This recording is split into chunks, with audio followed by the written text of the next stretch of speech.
Alright, so today we're going to go through and show you how to do deviled eggs. And for some reason I'm having issues with my camera. I can't get it to capture everything today, so I'm going to try to work within this area. I already have almost all the eggs done. I still have one left to do, and in order to do the deviled eggs, it's simple. Just after you boil it, cut your egg in half. Pop the yolk out of the center, and usually the yolk will fall out really easy. You normally do not have to fight with the yolk. So now that I have all of my yolks in here, what I'm going to do is add just a dash of garlic powder.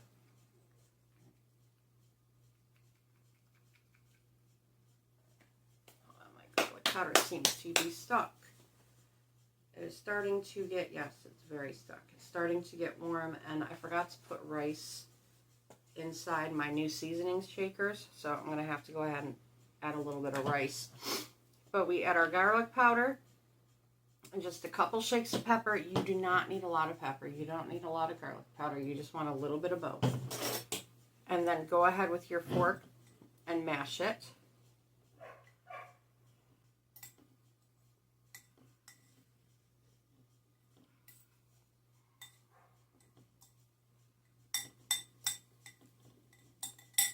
Okay, so after you get the yolk mashed up, you are going to take mustard and you're going to put some mustard in it.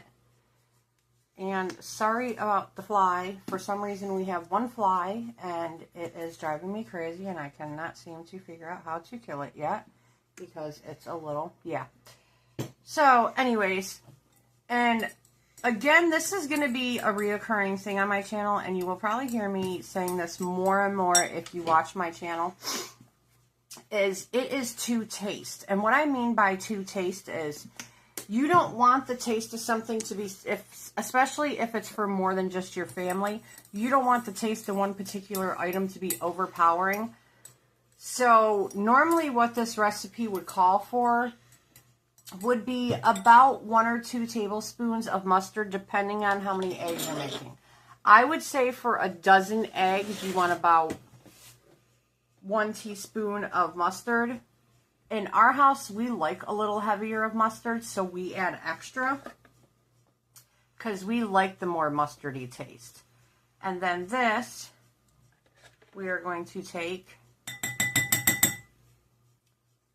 and you want to add just enough Miracle Whip. Again, it's going to depend on how many eggs you use, and it does not have to actually be Miracle Whip. We just use Miracle Whip. Sometimes we do half Miracle Whip, half mayo. It all depends. And if you have a hand mixer or blender, this comes out so nice when you use it. And so good.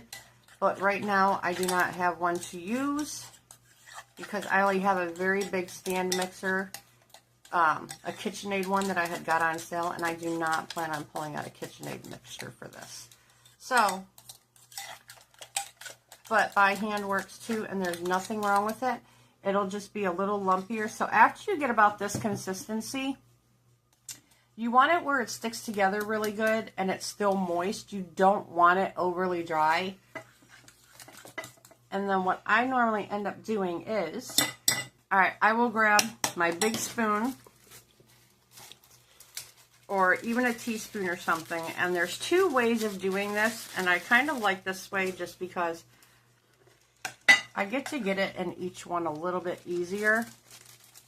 Is I will grab a small Ziploc bag, and even if you got a sandwich bag without the top, a frosting bag for like baking, the ones that you put the frosting in.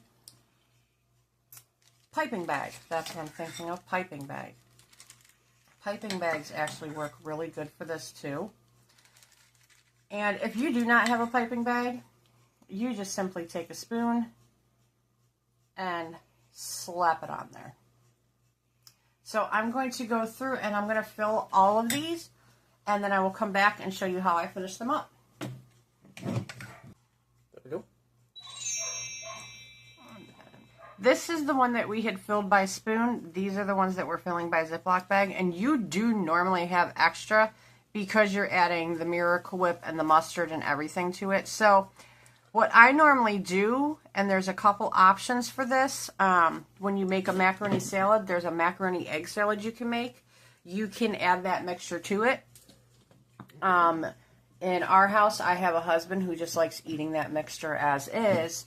Or you can even turn around and add it to toast or something for breakfast. And then you get a little bit of cayenne pepper, which this part is optional. It depends on the person and whether they like it or not.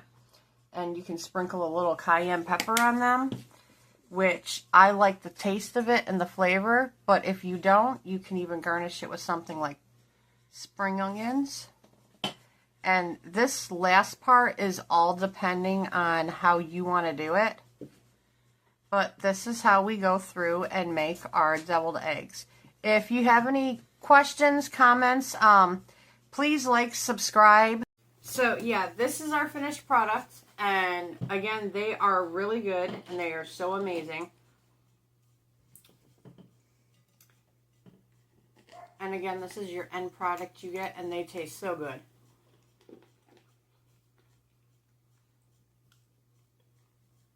You can add stuff like a little bit of relish.